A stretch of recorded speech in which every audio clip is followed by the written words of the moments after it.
विष्णु प्रिया के नाम से भी जाने जाने वाली तुलसी का हिंदू धर्म में विशेष महत्व है।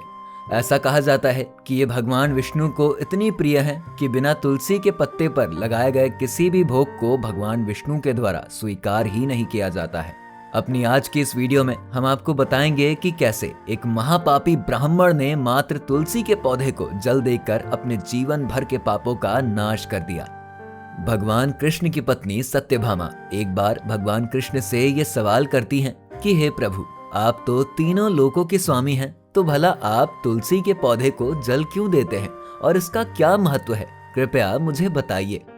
तब भगवान श्री कृष्ण बताते हैं कि हे सत्यभामा, तुलसी साक्षात माता लक्ष्मी का ही रूप है और इसीलिए यह भगवान विष्णु को अत्यंत प्रिय है। जो भी व्यक्ति तुलसी के पौधे पर जल चढ़ाता है उसके सभी पाप धुल जाते हैं। भगवान कृष्ण आगे कहते हैं कि हे सत्यभामा, तुलसी के पौधे का पूरा महत्व क्या है ये मैं तुम्हें एक कथा के माध्यम से बताता हूँ।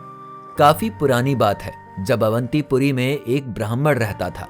उसका जन्म ही मात्र ब्राह्मण कुल में हुआ था, लेकिन उसके कर्म कहीं से भी ब्राह्मण योग्य नहीं थे। वो हर वक्त काम वासना में डूबा रहता था। दिन में धन अर्जित करता था और रात्रि में वैश्यालयों में जाकर अलग अलग स्त्रियों के साथ रातें बिताता था। वो कभी भी भगवान की भक्ति और पूजा पाठ नहीं किया करता था। वो एक झूठा और छल कपट करने वाला ब्राह्मण था जो कि चमड़े आदि बेचकर अपना जीवन यापन करता था। एक बार वो अपने व्यापार के ही सिलसिले में महिष्मतीपुरी जाता है। इस नगर के पास से नर्मदा नदी बहती है और इस पवित्र जगह पर स्नान करने के लिए दूर दूर से लोग आते हैं। यहाँ ब्राह्मण एक आश्रम में ठहरता है जहाँ पर उसे कई विद्वान मिलते हैं जो भगवान विष्णु की पूजा अर्चना और उनका पाठ किया करते थे। उनके साथ ढोंगवश वो भी ये सब किया करता था और जाने अनजाने तुलसी के पौधे को जल भी अर्पित किया करता था। जब एक दिन वो अभी आश्रम में सोया ही हुआ था कि वहां पर काला सर्प आ गया जिसने ब्राह्मण को काट लिया और उसी वक्त उसकी मौत हो गई। उसकी मौत के पश्चात जब उसे यमदूत यमलोक ले गए तो वहां पर उसके कर्मों का लेखा जोखा करके चित्रगुप्त जी ने प्रभु यमराज को सब कुछ बता दिया कि इसने अपने जीवन में एक भी अच्छा काम नहीं किया है और सिर्फ पाप ही पाप कमाए हैं।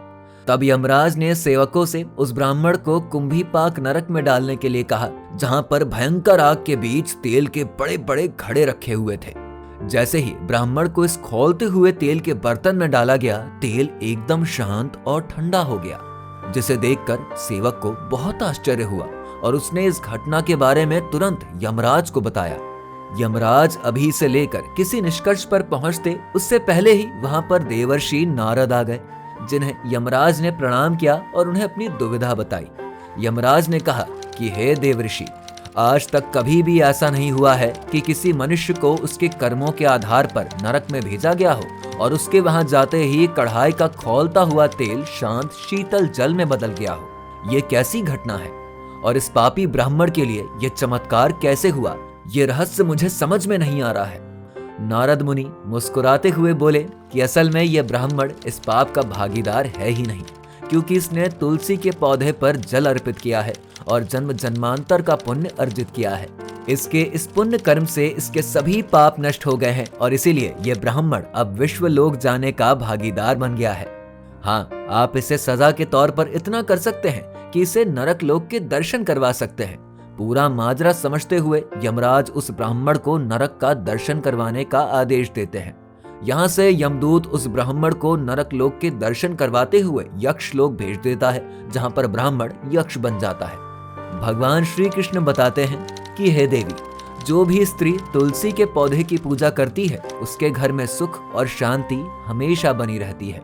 तुलसी के पौधे को घर में जहाँ भी रखा गया है वहाँ पर साफ सफाई का विशेष ध्यान देना चाहिए। साथ ही तुलसी विवाह के साथ चुनरी जरूर पहनानी चाहिए। कभी भी तुलसी के पौधे में कोई अन्य पौधा नहीं लगना चाहिए। ऐसा कहा जाता है कि अगर तुलसी के पौधे के पास शालिग्राम रखा हुआ है तो वो अत्यंत फलदायक होता है, क्योंकि शालिग्राम को भी भगवान विष्णु का ही रूप माना जाता है और जो मनुष्य या स्त्री सभी विधि विधान से तुलसी के पौधे की पूजा करता है उसके जीवन के सभी पाप नष्ट हो जाते हैं और वो स्वर्ग को प्राप्त होता है। आपको जानकारी कैसी लगी हमें कमेंट में बताइए, और वीडियो अगर आपको पसंद आई हो तो इसे लाइक करके हमारे चैनल को सब्सक्राइब करना बिल्कुल ना भूलें।